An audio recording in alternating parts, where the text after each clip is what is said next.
In our 21 Days of Wellness chats, we are here with Jessica talking about equine therapy.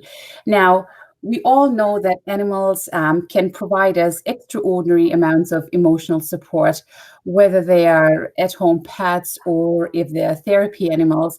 And on that note, Jessica, I'd like to ask you, what is equine therapy?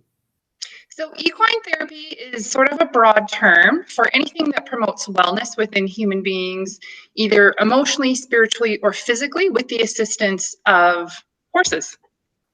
Interesting. And what are the benefits of equine therapy and who is this for? Like who can use equine therapy? So the great news is that just about anybody can use equine therapy. I work with a group called Prairie Sky Equine Assisted Therapy, Mhm. and we're a registered charity here in Calgary. And the groups that we actually work with are adults and kids with special needs, at-risk youth, and then first responders and military personnel with PTSD. But the truth is, horses can benefit just about anybody, and you don't actually need to be horse savvy in order to benefit from it. So I think that's something that there's sort of a little bit of misinformation that you need to know something about horses or even need to like them to benefit from it, but you don't need to.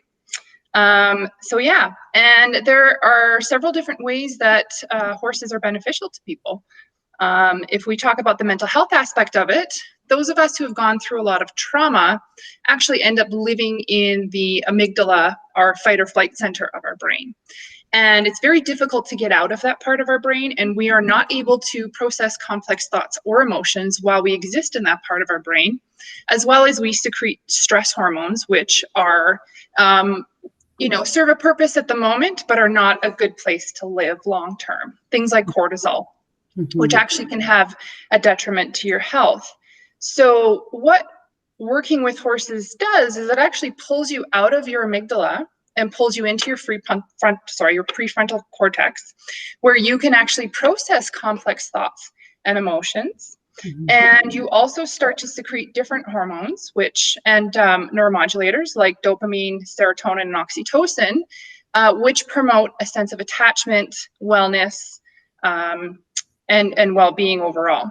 The other thing that it does is when you go through traumatic events, you actually start to build a trauma pathway in your brain of those events. And it's very difficult to get off. It basically becomes a loop with a car running on it that you can't seem to get off because it's just digging bigger and bigger ruts. And it is basically ruminating about the past, being fearful for the future, and you're not present at all.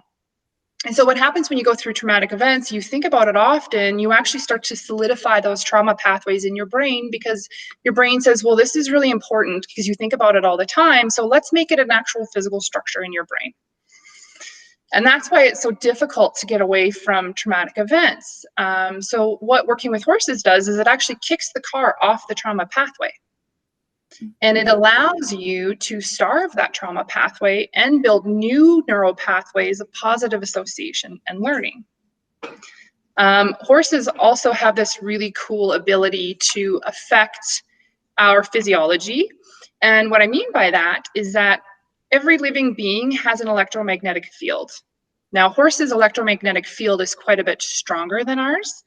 And so when we're around them, we actually sync with their biomagnetic field.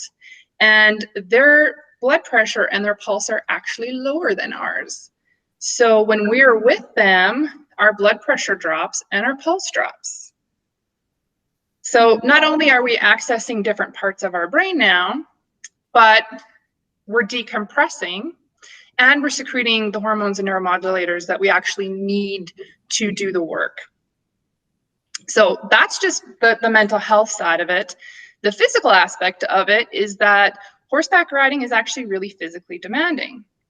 And most people don't understand how much of your body is working to keep you upright in the saddle. And even getting your horse ready, things like brushing them, putting your saddle on, that's all fine and gross motor skills, right?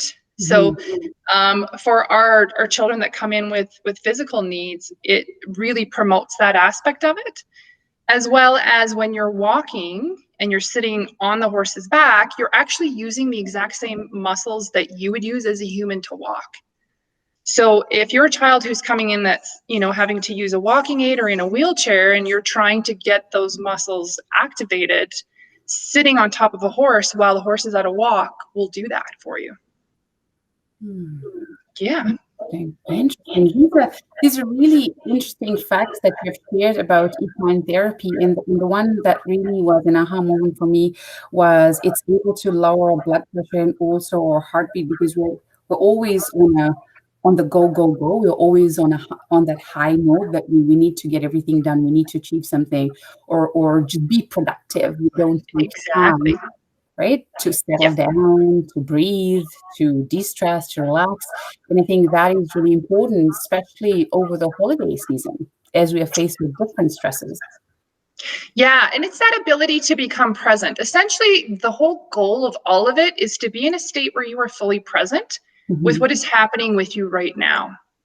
And because horses are so intelligent, in order to work with them, we have to be really aware of ourselves and the energy that we give off.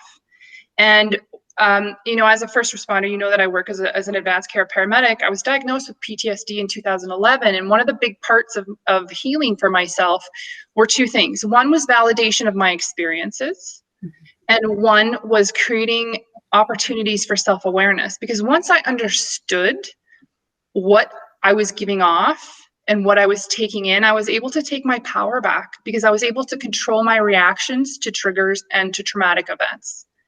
And I don't mean control as in suppress. I mean to experience them and be aware of them in a healthy way, so that I prevented further injury, if that makes sense. So the horses actually force you to be present and to start becoming aware of yourself so that you can take your power back.